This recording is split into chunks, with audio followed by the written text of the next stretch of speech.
Bonjour à tous, je suis Elisabeth Guedel, rédactrice en chef de French Morning. Merci de venir nous rejoindre pour ce webinaire exceptionnel, en tout cas avec des gens d'exception, je le dis, de Français qui ont entrepris, chacun à sa façon, aux États-Unis à des moments différents de leur vie. Et on va le voir donc ensemble pendant cette heure de discussion avec vous, donc Ariane Daguin, PDG fondatrice de D'Artagnan. Alors, on vous surnomme la reine du canard, la papesse du foie gras, je ne sais pas, l'impératrice de ce qui se passe de bon, en tout cas, dans notre assiette, dans le secteur de la viande, du gibier et de la charcuterie. Vous venez de vendre aussi votre entreprise. Hein, ça a fait les gros titres il y a quelques semaines. Merci d'être avec nous, Ariane. Non, merci beaucoup de m'accueillir. Très simple. David Lutway, vous êtes propriétaire et président de Pitco Foods, qui est un gros groupe dans l'Ouest, alors là, des États-Unis, une société de distribution de produits alimentaires. Donc, c'est de la vente en gros.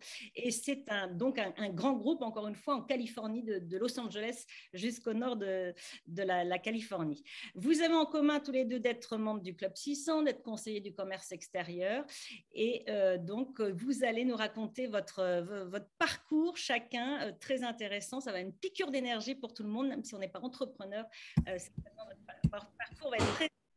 Juste un petit rappel technique pour, si vous voulez, vous qui nous suivez, intervenir en direct dans ce webinaire. Vous pouvez poser vos questions dans le chat de ce Zoom ou cliquer sur la petite main que vous trouvez en bas de votre écran. En cliquant, eh bien, on pourra vous donner la parole et vous pourrez poser vos questions directement à Ariane et David. Si vous êtes sur Facebook, eh bien, il faut cliquer sur le lien qui apparaît et venir nous rejoindre sur Zoom pour suivre cette même procédure.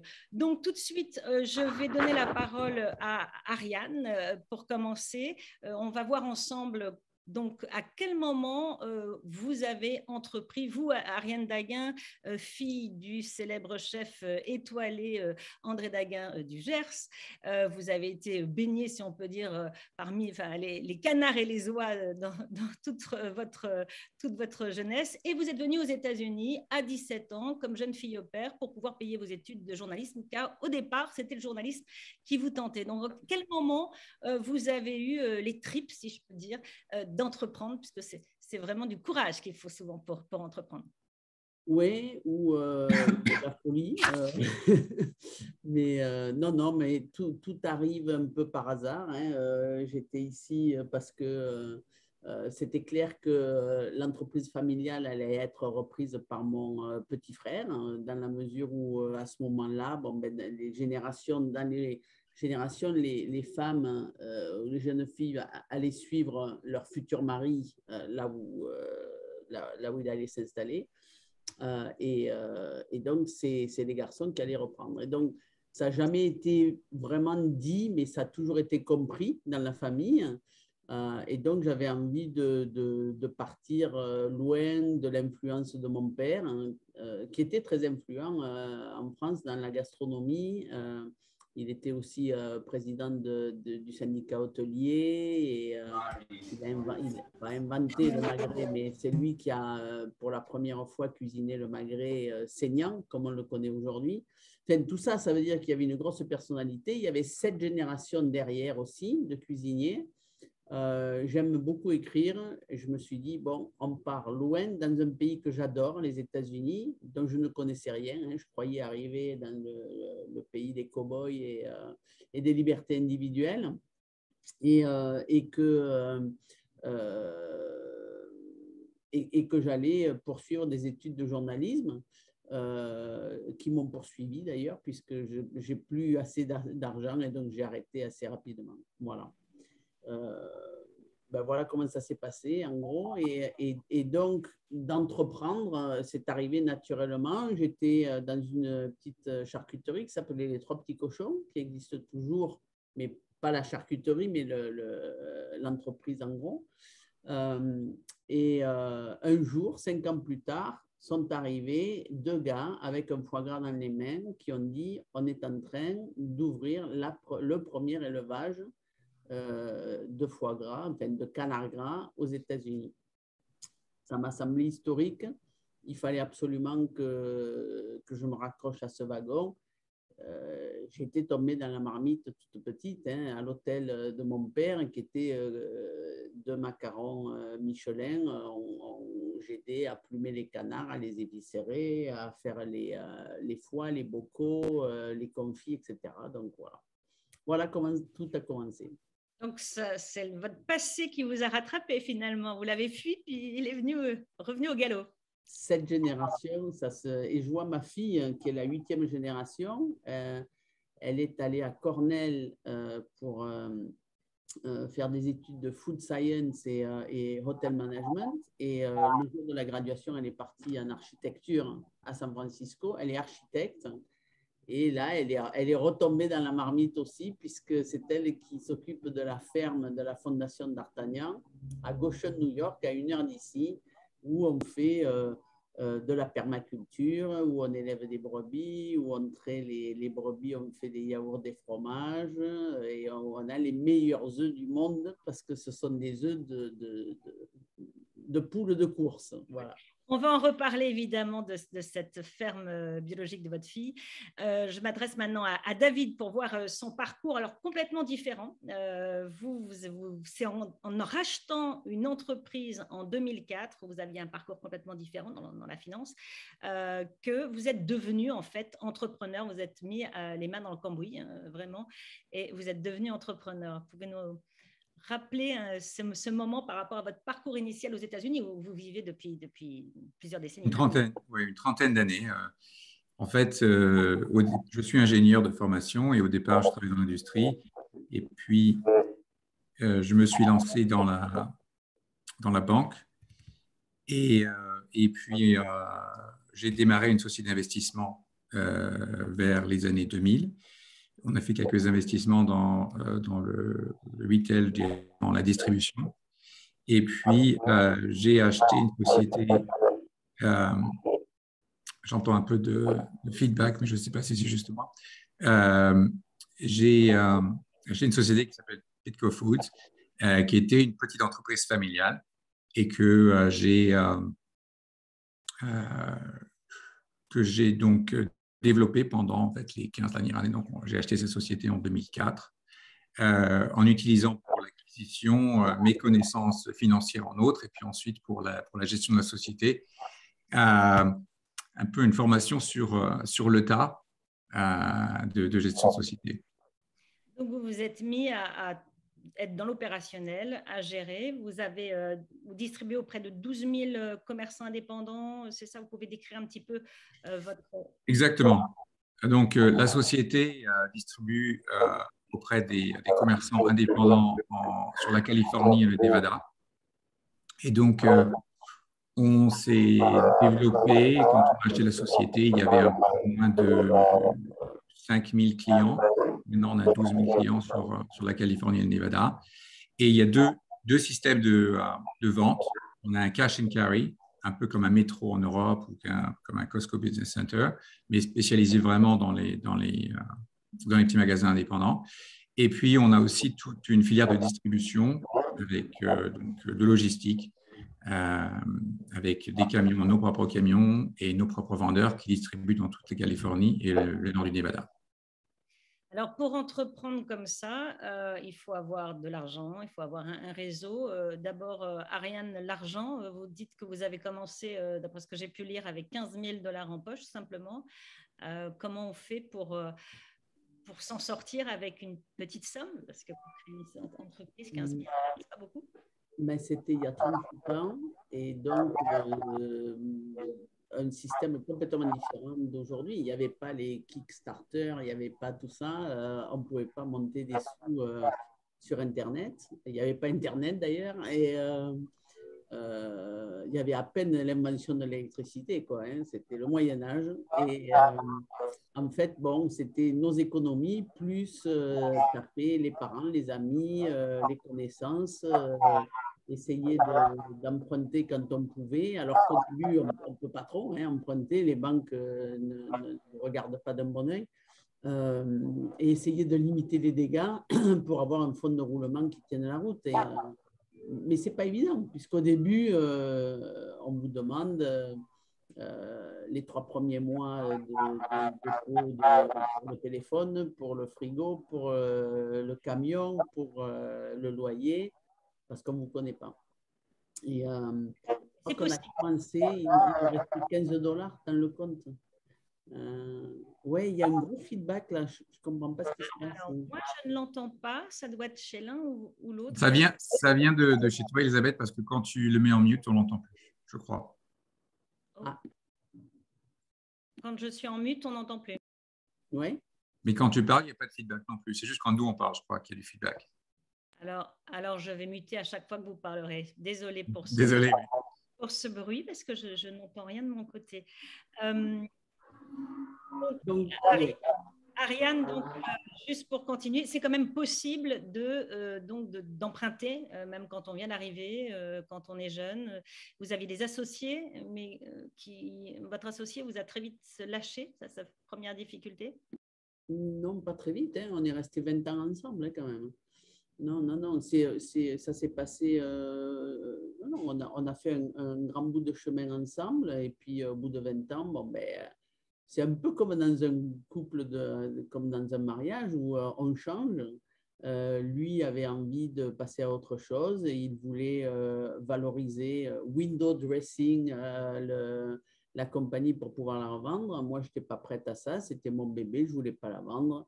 Et en plus, c'était vraiment pas le moment parce qu'on n'avait pas encore l'image de marque qu'on a aujourd'hui. Et donc, si on l'avait vendu à ce moment-là, on aurait eu la valeur de la distribution, pas de la marque.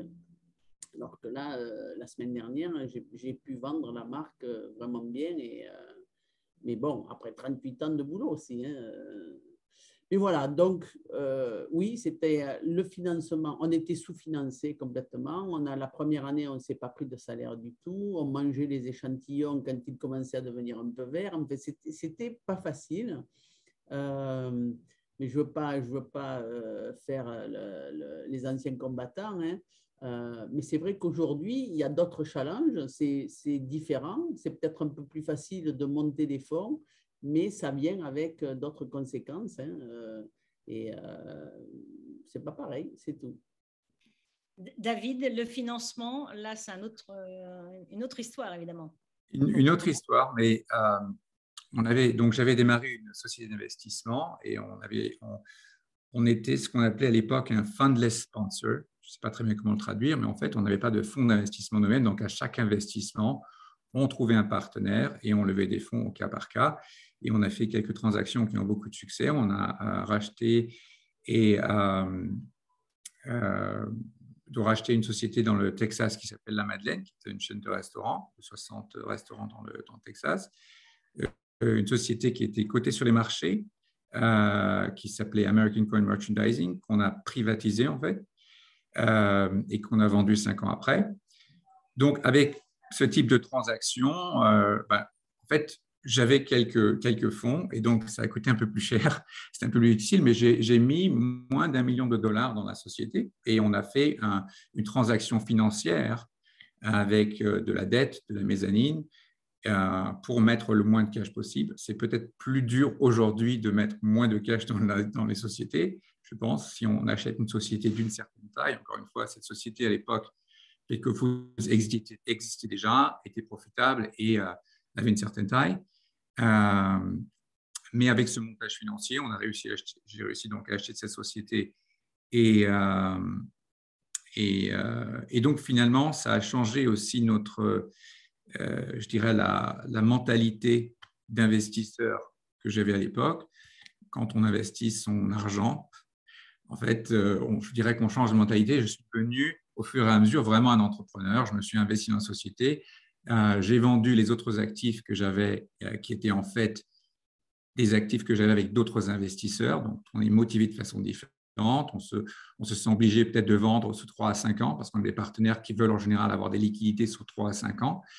Par contre, avec Pitco Foods, on a racheté l'investisseur en mezzanine et quand je suis devenu, je dirais, le propriétaire de la société sans aucun partenaire, finalement, encore une fois, changement de façon de penser.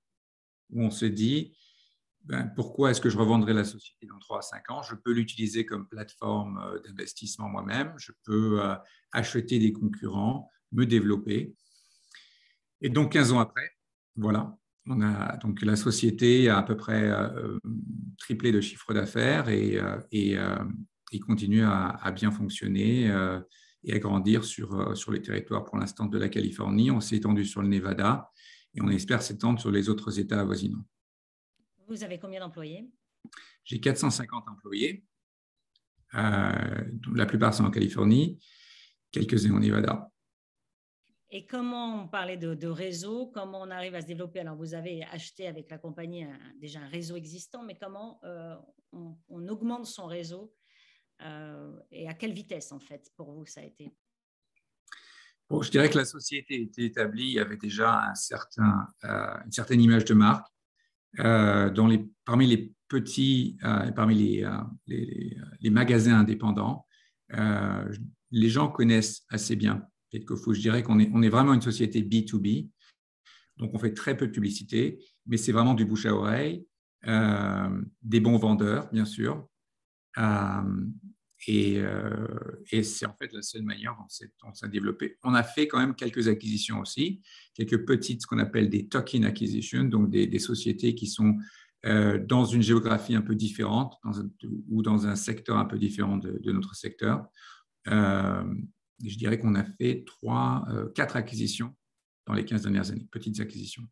Donc, c'est développement donc, en interne et en externe.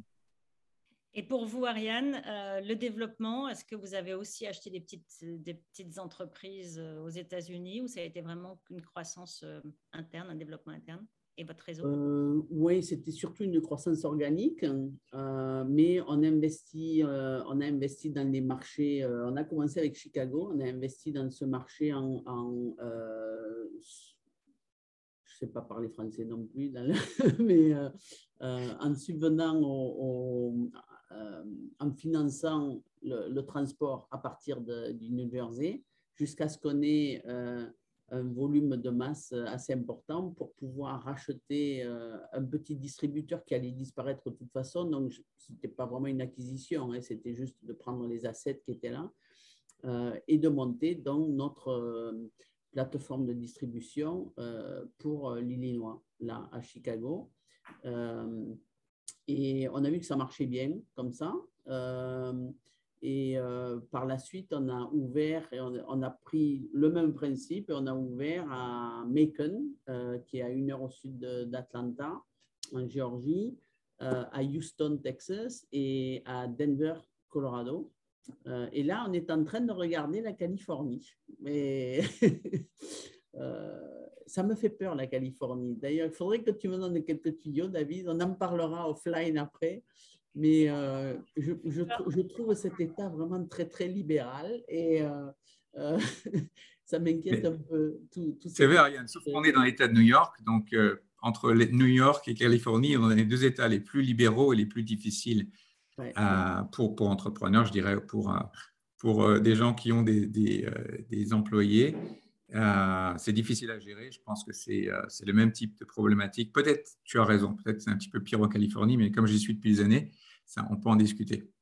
D'accord. Et pourquoi, Ariane, après tout, les Californiens sont peut-être plus ouverts à la nourriture saine, comme vous le proposez. Qu'est-ce qui vous fait peur particulièrement dans la Californie? Bon, d'abord, ils sont très énervants, ils sont anti-foie gras. Donc là, déjà, il y a un gros mauvais point là, qui est un peu rédhibitoire. Et pour les mauvaises raisons. Hein. Ils ne comprennent pas, ils ne savent pas, ils s'arrêtent juste à l'image de l'entonnoir. Bon. Et ils ne veulent pas écouter. Mais aussi, j'entends des histoires chez des distributeurs, collègues ou concurrents qui me disent qu'il y a des class action suits, que les avocats là-bas sont tous des ambulance chasers, qu'ils vont suivre les camions et à 8h01 précise, ils vont l'arrêter et dire au chauffeur présente-moi à tes copains, on va faire procès à ton patron, il ne faut pas que tu sois sur la route plus de 8 heures sans les arrêts. Enfin, j'entends des histoires comme ça qui sont cauchemardesques. En même temps, ça me fait très envie quand même, parce que, et toujours maintenant, hein, même après la vente, parce que bon, je suis toujours là, hein, mais au niveau Internet, c'est quand même notre deuxième marché. Alors que les gens doivent payer un transport assez important dans la mesure où on n'est pas en Californie. Donc, on est obligé d'envoyer au mieux de Denver, au pire de Chicago, ce qui rend le transport plus cher que des fois le produit lui-même. Et malgré ça, la Californie est notre deuxième marché. Donc, si on pouvait se rapprocher un peu, c'est sûr que Internet exploserait. Et ça, j'ai parlé avec mes acheteurs là, et c'est quelque chose qu'on va poursuivre. Ceux qui achètent en Californie, ce sont plutôt des restaurateurs ou des particuliers, des Américains, Français? Non, sur Internet, c'est que des consommateurs. La démographie, on n'en est pas sûr. On pense que c'est à peu près moitié-moitié hommes-femmes, assez âgés, des salaires assez élevés, mais c'est tout ce qu'on sait. Je ne sais pas s'ils sont français, pas français, francophones, aucune idée. Donc, votre développement, vous pensez encore au développement, Ariane, alors que vous avez vendu donc, votre entreprise. Très bien, ça, on peut dire le chiffre, hein, ça a circulé, 102 millions de dollars. Vous nous avez dit à French Morning, ça fait bizarre quand même de passer la main. Quand est-ce que vous avez décidé de vendre? Est-ce qu'il y a un moment où on se dit, OK, maintenant c'est le bon moment? En fait, ça a été un cheminement, bon, depuis toujours, je me disais, et tous les gens autour de moi se disaient, elle ne vendra jamais. Elle finira avec D'Artagnan. C'est vraiment mon bébé, quoi, hein. J'ai démarré avec le nom de mon héros de Gascogne, D'Artagnan, qui faisait les choses bien, avec panache, avec loyauté, et sans égoïsme, vraiment pour faire le bien dans la communauté autour. Et c'est pour ça que j'ai appelé ma compagnie D'Artagnan. Mais bon, il y a eu des crises, hein, vous l'avez mentionné tout à l'heure, il a fallu que je rachète mon associé 20 ans après, là, en 2005, et c'était dans des circonstances hostiles. Il y a eu le 11 septembre, il y a eu la crise financière 2009, mais ça n'a pas toujours été facile. Il y a eu l'interdiction du foie gras à Chicago, puis après en Californie, puis les retournements.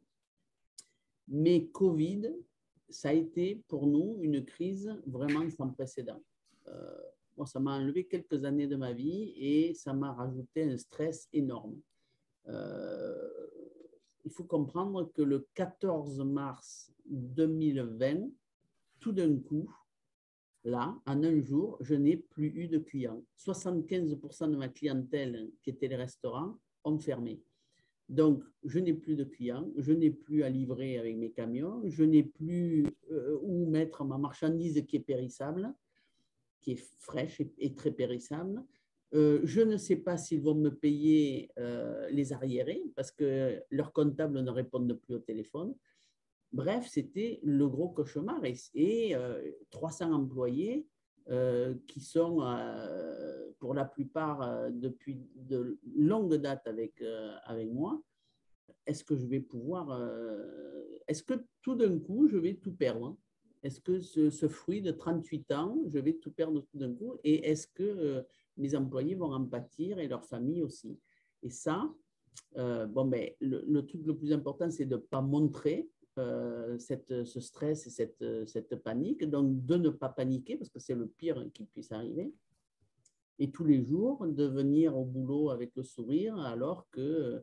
il y avait les riots à New York, alors qu'on était essential food, mais qu'on ne savait pas trop si on avait le droit avec les camions et tout. Qu'à un moment donné, on s'est dit, bon, mais on va faire circuler les camions quand même, on va livrer les consommateurs dans les banlieues pour que les camions circule pour que les chauffeurs aient quelque chose à faire. On a mis tous les vendeurs de restaurants dans le retail, les magasins, et on a mis tous les sous qui nous restaient dans le développement de la plateforme Internet. Et donc, du coup, très, très stressant, mais en même temps, ça nous a permis de grandir énormément le côté retail et le côté direct au consommateur. Et on a survécu, et non seulement on a survécu, mais on a bien survécu. Bon, on a eu un PPP qui a bien aidé. Et donc, ça m'a permis de garder tout le monde. On a mis personne au chômage technique, tout le monde est resté. Et ce qui fait que quand les restaurants sont revenus, ils sont revenus avec une vengeance, ils sont revenus et que les consommateurs aujourd'hui, ils vont à fond. En plus, les restaurants ont doublé de capacité ou triplé des fois parce qu'ils ont pris les trottoirs. Et donc, du coup, on s'est retrouvé avec un chiffre d'affaires qui n'avait rien à voir avec ce qu'on avait mis dans le budget. C'est énorme. Et jusqu'à aujourd'hui, notre croissance est énorme. C'est du jamais vu par rapport à ce qu'on avait pu mettre dans les forecasts. Donc, à ce moment-là, je me suis dit, bon, c'est peut-être maintenant qu'il faut vendre. C'est le bon moment. On est dans une belle montée. C'est une belle embellie. Et puis, ça suffit, quoi. J'ai donné et je ne veux pas, comme je l'ai dit à votre collègue, je ne veux pas être la plus riche du cimetière. Voilà. Donc, et ça vous fait bizarre d'avoir vendu votre bébé, mais c'était une décision qui a mûri quand même.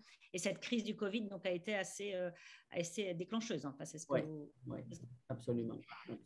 Alors, pour vous, David, la question de vendre, vous le disiez, ça se pose différemment de ce que vous faisiez avant. Qu'est-ce qu'il en est? Déjà, comment vous avez vécu, vous, la Covid, la pandémie? Et puis, est-ce que vous êtes décidé un jour ou l'autre à vendre? Je dirais qu'en tant qu'ancien investisseur financier, je dirais qu'on a toujours tendance à dire bon, on est toujours à vendre quelque part, même si ce n'est pas d'actualité. Mais c'est quelque chose qu'on considère toujours. Pour ce qui est de la Covid, c'est une expérience très différente pour nous, mais aussi difficile. Donc, moi, je suis, comme on dit en anglais, bi-coastal. J'habite sur les deux côtes. Et le 16 mars, quand la Californie a décidé de fermer l'État, j'ai appelé ma femme en disant je ne sais pas quand je vous reverrai. Je dois m'occuper de la société. J'ai donc 450 familles dont on dépend. Je ne sais pas si demain, les camions vont avoir l'autorisation de sortir pour livrer. Et donc, c'était vraiment une gestion au jour le jour dans la mesure où on était, une société qui était devenue considérée essentielle. D'autre part, le fait qu'on avait des clients qui étaient donc des magasins indépendants donc qui avaient le droit aussi de rester ouverts. Notre but, c'était de les desservir et aussi bien sûr, de faire que nos employés, que mes employés restent en bonne santé. Donc, du jour au lendemain, il fallait décider est-ce qu'on écoute le CDC quand le CDC nous dit par exemple, de ne pas mettre de masque. Au départ, le CDC disait qu'il ne faut pas mettre de masque parce qu'il n'avait pas assez disponible. Quand je pouvais procurer des masques en Asie, j'avais décidé de ne pas les vendre, mais bon, bien sûr, j'ai essayé de les fournir à mes employés. Ensuite, quand le CDC a dit de ne pas tester les employés, je n'ai pas écouté le CDC non plus. J'ai décidé de tester les employés. Et donc, il fallait vraiment, au jour le jour, décider, découvrir, utiliser des avocats si on pouvait et prendre nos décisions nous-mêmes, vraiment en utilisant notre intuition pour essayer de s'en sortir tout au début. Puis finalement, ça s'est bien passé. On n'a pas eu de crise grave au niveau du Covid. On a toujours aidé nos employés. Et on a décidé de leur donner, de leur payer des vacances payées si jamais ils attrapaient le Covid, bien avant que l'État ou au niveau fédéral, ce soit quelque chose qui soit requis. Donc, on a changé toutes nos structures internes pour protéger les employés à l'intérieur de la société. On a fait ça en mars et en avril 2020 déjà, oui, c'est très longtemps. Et donc, on s'en est sorti de cette façon-là. On a eu des coûts qui ont été énormes cette année-là. Bien sûr, nos ventes n'ont pas été affectées comme l'ont été les gens dans le secteur de la restauration, mais les coûts pour rester ouvert étaient énormes, surtout au début, quand il y avait des sociétés qui offraient $1 million pour nettoyer la société quand il y avait un cas de Covid dans la société. Enfin, il y avait des choses intéressantes qui se passaient tout au début du Covid. Et donc, voilà, donc pour nous aussi, c'était une expérience très stressante, mais dont on s'est aussi, bien sûr, sorti. Et ça, donc, ça ne vous a pas décidé spécialement à vendre ou à penser à la vente à ce moment-là? Il y a des moments de découragement. J'en profite pour poser, il y a une question d'une personne qui nous suit, qui nous demande à vous écouter. Est-ce que vous auriez fait la même chose si vous n'étiez pas venu aux États-Unis? En gros, est-ce qu'il faut partir pour réussir ou tenter quelque chose, ouvrir son entreprise, commencer une entreprise? Peut-être Ariane? Ariane, tu veux répondre d'abord, sinon moi je vais m'y mettre. Non, mais rapidement, d'abord, je ne sais pas, parce que je suis parti très jeune, hein, j'avais 18 ans, et je voyais vraiment les États-Unis comme le symbole des libertés individuelles, de si on veut, on peut, il n'y a pas d'obstacle. Et aujourd'hui, je pense toujours la même chose. Quand je vois mes collègues en France, et cette mentalité qu'on a vue dans le débat présidentiel avant-hier soir, où on fait appel, avec un peu de démagogie, aux Français vraiment en regardant le fait qu'ils râlent, ils ne sont pas contents, ils pensent que leur pouvoir d'achat ont baissé et que l'État leur doit des choses. Et donc, bon, je ne dis pas que c'est mieux aux États-Unis, c'est différent. Il y a d'autres problèmes aux États-Unis graves. Mais je pense que, et je ne sais pas si ça a existé avant, cette mentalité française, mais c'est une mentalité qui n'est pas prône au dynamisme et à démarrer des choses avec une responsabilité, accountability individuelle.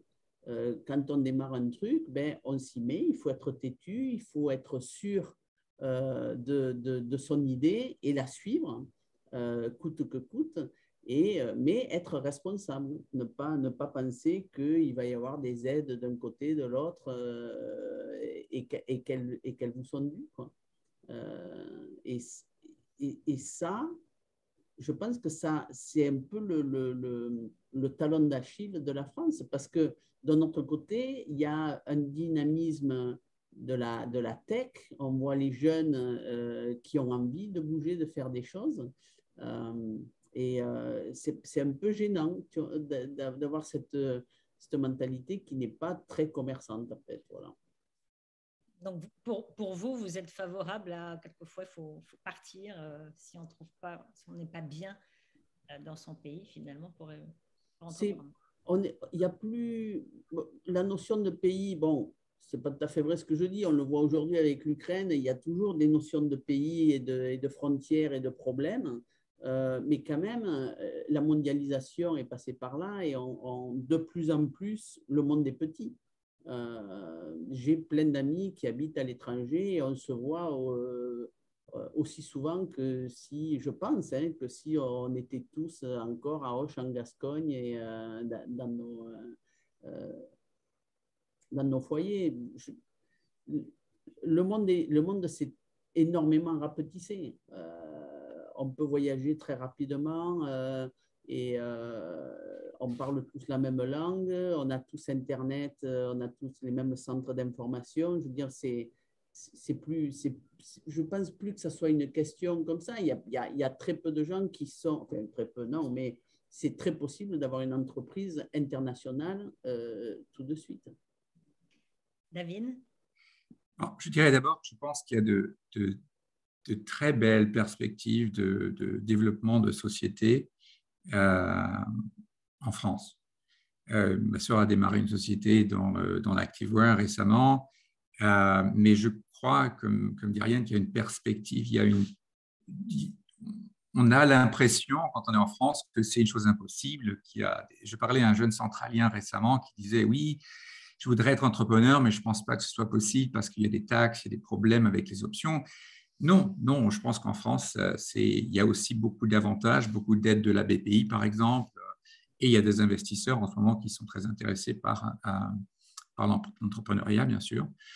Donc, je pense qu'aux États-Unis, c'est deux choses. D'abord, il y a effectivement le fait que l'entrepreneuriat est beaucoup plus courant et beaucoup plus commun, et qu'avoir un problème dans son premier lancement d'entreprise, ce n'est pas forcément vu comme quelque chose de négatif. Ça, en France, on a du mal à concevoir.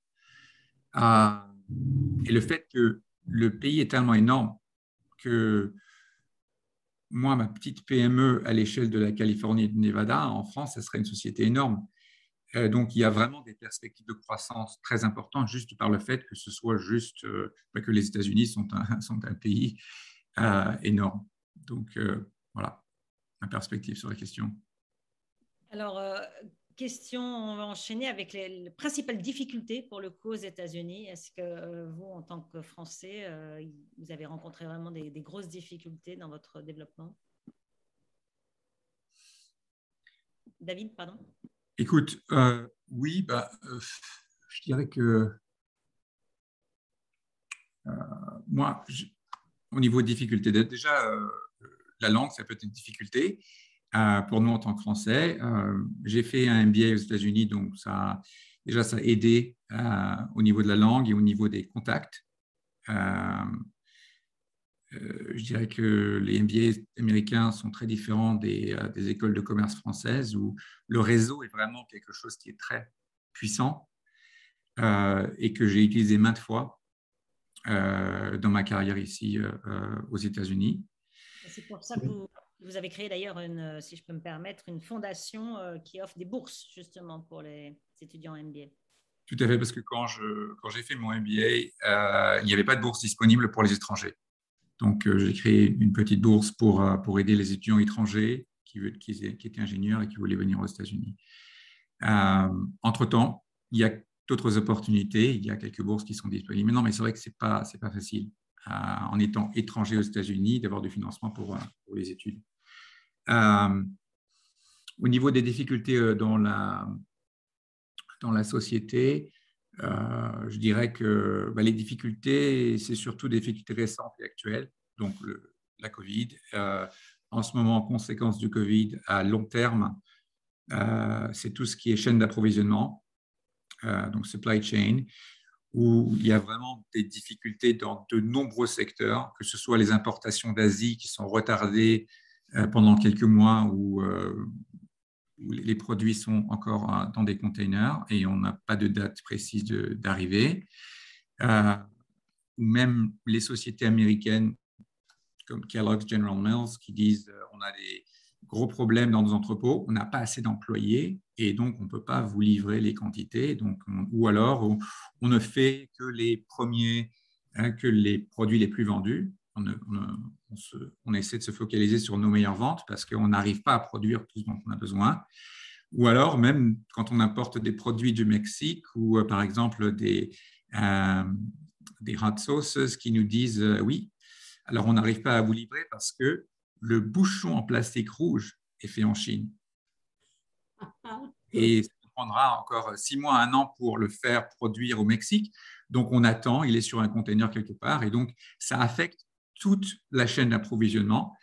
Et donc, c'est un gros travail de fond qu'on doit faire au niveau de nos achats pour être sûr que dans tous les cas, on a plusieurs sources d'approvisionnement. Donc, c'est quelque chose sur lequel je travaille beaucoup en ce moment.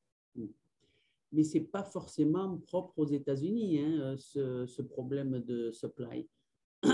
Moi, il me semble que la barrière principale du Français qui veut venir s'installer ou la Française qui veut venir s'installer aux États-Unis, c'est la culture. c'est une différence de culture. Je reviens un peu sur ce que je disais tout à l'heure. En France, on est un peu des assistés. Ici, il faut se débrouiller tout seul. Mais en même temps, ici, il y a une espèce de générosité. Moi, je le vois au moins dans ma partie où on m'a aidé au début. Et quand je dis on m'a aidé, des gens individuels, hein, des indépendants, pas un gouvernement. Pas... Et maintenant, c'est à mon tour d'aider. Et donc, il y a cette espèce de circuit comme ça. Et cette culture où, si on n'est pas au courant que l'assurance santé, c'est très cher, que les études pour les gosses, c'est très cher et que donc il faut s'y préparer et puis il faut prévoir ce genre de choses, ben, ça surprend. Et j'ai vu plus d'immigrés, d'une famille immigrée française arriver ici et repartir parce que c'était pas vivable d'avoir une famille ici après avoir vécu en famille en France. C'était beaucoup plus compliqué. Pour vous, Ariane, c'est vraiment la principale difficulté, c'est vraiment effectivement pouvoir vivre aux États-Unis, simplement. Vos employés ou des familles françaises, pouvoir vivre, il y a souvent un malentendu. On pense que ça sera plus simple, mais en fait, c'est ce coût de la vie très, très cher. Donc, pour vous, ça serait la principale difficulté. Pourtant, vous avez dû faire beaucoup aux lois, à la réglementation américaine contre le foie gras, vous l'avez évoqué. Vous avez bataillé aussi côté réglementation. Ouais. Oui, mais bon, les réglementations ici, j'ai l'impression, sont quand même plus simples. C'est pas la bureaucratie, il y en a, hein, mais il me semble que c'est quand même plus simple. Et je dis ça pas vraiment en connaissance de cause, puisque je n'ai jamais démarré de boîte en France, donc je ne sais pas trop. Mais il me semble que la bureaucratie est plus légère ici quand même. Mais c'est vrai que si on n'est pas au courant que la santé et l'éducation sont beaucoup plus chères ici et qu'on n'y est pas préparé, ben, on ne va pas pouvoir survivre ici, c'est sûr. J'en profite puisqu'on parle de coup de pouce, comment se faire aider quand on entreprend ici ou quand on veut développer son entreprise ici. Il y a un prix, le French American Entrepreneurship Award, FAEA, qui est ouvert aux Français et aux francophones qui veulent donc commencer leur start-up ou développer leur start-up aux États-Unis. On dépose les dossiers. Vous n'avez pas eu ce genre de coup de pouce, mais c'est un prix qui peut vraiment aider financièrement, trouver des locaux, se faire conseiller, développer son réseau surtout. Et donc, en ce moment, on peut déposer son dossier de candidature. C'est jusqu'au 28 avril. Il y aura donc 4 demi-finalistes qui seront sélectionnés parmi des centaines de dossiers. Mais il faut vraiment postuler. Encore une fois, vous n'avez pas fait appel à ce genre de prix à l'époque, puisque ce n'était pas encore peut-être développé. Mais vous conseillez effectivement de participer à des prix comme ça pour augmenter son réseau. Encore une fois, c'est pour ouvrir un réseau francophone, francophile, mais aussi américain. Absolument. Le networking ici est roi et ça, c'est un moyen inestimable de démarrer un networking et de s'entourer de gens qui savent mieux que soi et qui peuvent vous guider dans le démarrage et dans la direction de votre entreprise. C'est inestimable. Et c'est pour ça que j'encourage vraiment les jeunes à aller et à faire l'application dans ce FAE, dans le concours. En plus, c'est sympa, c'est innovant, c'est bien médiatisé et ça permet de rencontrer beaucoup de gens qui pourront vous aider dans votre projet. Ouais. David ? Tout à fait. Moi, je passe pas mal de temps à aider des jeunes pousses, à financer des jeunes pousses. Et bon, ça fait partie des choses importantes s'ils peuvent participer à des prix, quels qu'ils soient, comme le FAEA. C'est bien sûr quelque chose de très positif pour ces jeunes pousses. Encore une fois, l'application, la deadline, c'est le 28 avril. Et même, il faut être bilingue, mais avec un niveau d'anglais, on n'est pas obligé d'être non plus complètement fluent. Du moment qu'on peut pitcher son entreprise en anglais, c'est vraiment une difficulté. Souvent, les Français n'osent pas, en fait. Vous diriez, il faut oser, même avec son accent, même avec un bel accent du Sud-Ouest, Ariane, on doit oser. Pourquoi vous parlez là? Je ne comprends pas. Donc, il ne faut pas hésiter. J'ai envie de terminer, on s'approche bientôt d'un dernier quart d'heure. Quel est pour vous le conseil majeur que vous donneriez à des jeunes, ou moins jeunes d'ailleurs, parce que quel que soit l'âge, il n'y a pas d'âge pour entreprendre, pour réussir, en tout cas pour bien amorcer le développement de sa start-up aux États-Unis? Ariane? Je démarre. Bon, pour moi, il y a un. Enfin, bon, je ne veux pas non plus être la vieille ringarde, mais pour moi, il y a un truc, c'est d'être têtu. Il faut être têtu. Et par têtu, je ne veux pas dire obstiné, par têtu, je veux dire persévérant. Et une fois que vous savez que vous avez une bonne idée, vous l'avez dans la main, ne vous laissez pas influencer par les ondes négatives autour, foncez. Alors, ça n'empêche que vous risquez de découvrir qu'il faut la modifier, qu'il y a des compromis, etc. Ça, c'est la vie. Mais soyez têtus, allez jusqu'au bout des choses. Vous avez eu cette idée, vous êtes réveillé la nuit avec une bonne idée, vous l'avez développée, au fond de vous-même, vous savez, vous pensez que c'est quelque chose qui tient la route, ben, allez-y. Voilà. David, il y a deux questions en fait pour vous de participants. Déjà, Pico Food, c'est combien de chiffre d'affaires? Est-ce que vous pouvez le dire? Et puis, il y a quelqu'un qui veut revenir, David, sur l'idée de notion de financement-investissement mezzanine. Qu'est-ce que ça veut dire? C'est Daniel qui pose cette question. D'accord. Pour le chiffre d'affaires, normalement, on n'en parle pas parce qu'on est une société privée, mais je dirais que c'est un peu moins d'$1 milliard de chiffre d'affaires. Pour ce qui est du financement mezzanine, Daniel, on peut aussi en parler séparément si elle veut essayer de me joindre, mais je dirais que de façon à 10 000 pieds, comme on dit aux États-Unis, si on achète une société pour un certain prix et qu'on mettait, disons, 20% de capital propre et 80% de dette senior, de dette qui est, comme on dit ici, collatéralisée. Je ne sais même pas comment on dit collatéral, qui est donc comme collatéral les actifs de la société en général. La mezzanine permet de réduire le montant de capital propre qu'on met dans la société. Par exemple, on peut réduire de 20% à 10% en mettant 10% de mezzanine. Le mezzanine, en général, est un type d'investissement de dette qui est de plus en plus répandu en Europe, mais qui n'est pas encore très répandu en Europe, qui coûte plus cher, je dirais entre 10 et 20%, plutôt 15 à 20%, mais entre 10 et 20%, et qui n'a en général pas de collatéral, mais qui souvent demande une partie du capital propre en échange pour augmenter ses rendements. Donc, c'est une partie très importante des financements pour ce qui est capital développement. Voilà. Et puis, je suis en outre totalement d'accord avec ce que disait Ariane. Il faut juste se lancer d'abord, parce que oui, parce que si parfois je me dis si j'avais su ce que je sais aujourd'hui, je ne sais pas si je l'aurais fait. Donc il faut se lancer.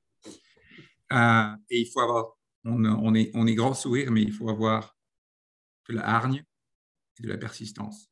C'est primordial, comme disait Ariane, et c'est une des qualités majeures qu'il faut avoir quand on est un entrepreneur. Il y a une question d'Edouard, peut-être pour Ariane.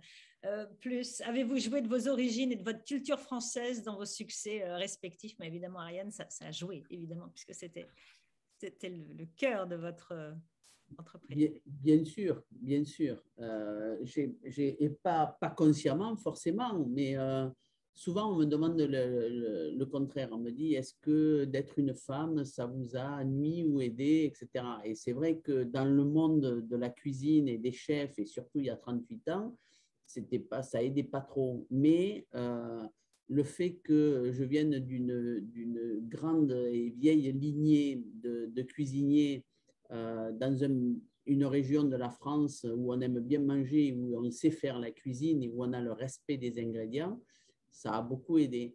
Et je dois dire, c'est vrai que mon accent français, quand je rencontrais des chefs américains ou des interlocuteurs américains, donnait un préjugé favorable de suite au niveau de la gastronomie. C'est-à-dire que si j'ai un accent français, donc je m'y connais plus en cuisine que l'interlocuteur américain. Et c'est sûr que ça a aidé, ça a dû aider à un niveau, je ne sais pas lequel, mais ça a aidé, c'est sûr. Alors, il y a Evelyne qui vous pose une question. Ariane, en tant que consommatrice de vos produits, je voudrais savoir comment la société qui vous a racheté va continuer à faire comme vous, même qualité dans la production de ces produits, pour que ça reste un succès. Vous avez vraiment une personnalité très forte, sûrement ça se sent dans vos produits. Et donc, comment cette nouvelle société va maintenir cette qualité? Alors, c'était un de mes soucis. Hein. Quand j'ai vendu, il y avait trois concurrents, trois possibilités. J'ai pris celui qui m'a donné les sous que je demandais, mais aussi qui, je pense, va poursuivre la mission et la philosophie de la compagnie. C'est une boîte qui s'appelle Fortune International. Ils sont spécialisés dans le poisson et les fruits de mer dans le Midwest. Et ils voulaient s'étendre à l'est et également à l'ouest. Leurs poissons, leurs fruits de mer suivent des cahiers de charges qui sont très similaires au cahier de charges de D'Artagnan au niveau des viandes et des volailles. Et donc, c'est ça qui m'a rassuré. Et puis, juste en cas, juste pour être sûr que tout se passe bien, parce que c'est quand même mon bébé, c'est difficile de donner son bébé comme ça. J'ai gardé un petit pourcentage qui représente le trademark de D'Artagnan et qui devra m'être payé d'ici 4 ans. Et donc, en attendant, tant qu'ils ne l'ont pas payé, il faut qu'ils me demandent expressément la permission chaque fois qu'ils vont vouloir utiliser la marque D'Artagnan. Et je n'ai aucun doute qu'ils ont les bonnes intentions à ce niveau-là, mais si jamais il y en avait un jour dans le tas qui voulait mettre D'Artagnan sur du popcorn, ben, je dirais non tout de suite et puis il n'y aura pas de question. Voilà. Ça va s'achever ce webinaire. Rapidement, tous les deux, votre avenir. Ariane, donc, en mois de juin, vous partez d'Artagnan. Ouais, non, au mois de juin, je ne serai plus CEO, mais je serai toujours consultante et ambassadrice. Donc, ça sera sans le stress et avec tout ce qu'il y a de sympa, faire des fêtes, retrouver mes copains chefs et puis essayer de les convaincre que les produits sont toujours aussi bons, mais faire ça dans un côté convivial et sans stress. Donc, et puis, j'ai plein d'autres projets. Vous avez notamment, vous l'évoquiez au début de ce webinaire, donc votre fille qui a cette ferme biologique au nord dans l'État de New York. Oui. Vous allez vous impliquer davantage dans la fondation, c'est ce que vous disiez? Tout à fait. On a fait l'application pour la licence d'alcool. Je suis en train de m'entraîner à fabriquer du pastis. J'ai besoin de testeurs, donc venez quand vous voulez le week-end. Non, mais c'est très excitant de voir, de faire pousser des plantes, même d'en prendre des sauvages, d'essayer de faire ma propre chartreuse ou mes liqueurs, mais aussi de traire les brebis, d'en faire du yaourt ou du fromage, et de faire des petits plats avec les œufs. J'espère pouvoir ouvrir un restaurant à cet endroit-là. Ça s'appelle All for One, One for All. C'est à Goshen, New York. C'est public. Venez, c'est une fondation, hein, c'est un non-profit. Venez nous voir le week-end. La fondation s'appelle comment? c'est la D'Artagnan Farms Foundation et la ferme s'appelle All One One All ou All for One One for All ou EOOE. En bon français, tous pour un pour tous. Évidemment, D'Artagnan, les mousquetaires reviennent. Donc, on sent que vous allez encore beaucoup vous amuser, beaucoup travailler, surtout Ariane. Pour David, de l'avenir?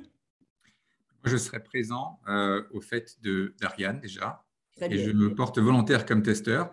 Mais en dehors de ça, on va continuer. En dehors de ça, nous allons continuer la croissance de la société.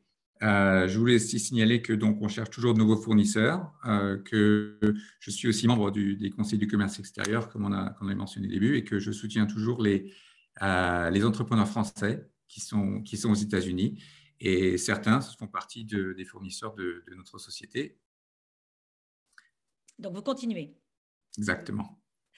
Est-ce que donc les participants peuvent vous contacter? Ils peuvent vous Bien donner sûr. des conseils?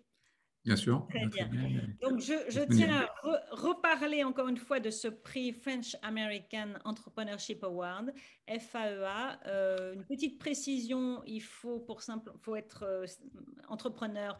Son entreprise qui a moins de 5 ans d'activité aux États-Unis, c'est la condition. Et donc, déposez vos dossiers, c'est simple. Tous ceux qui témoignent toujours le disent, c'est simple, ça vaut le coup, on ne sait jamais. Et la date limite est le 28 avril avec une finale le 7 juin.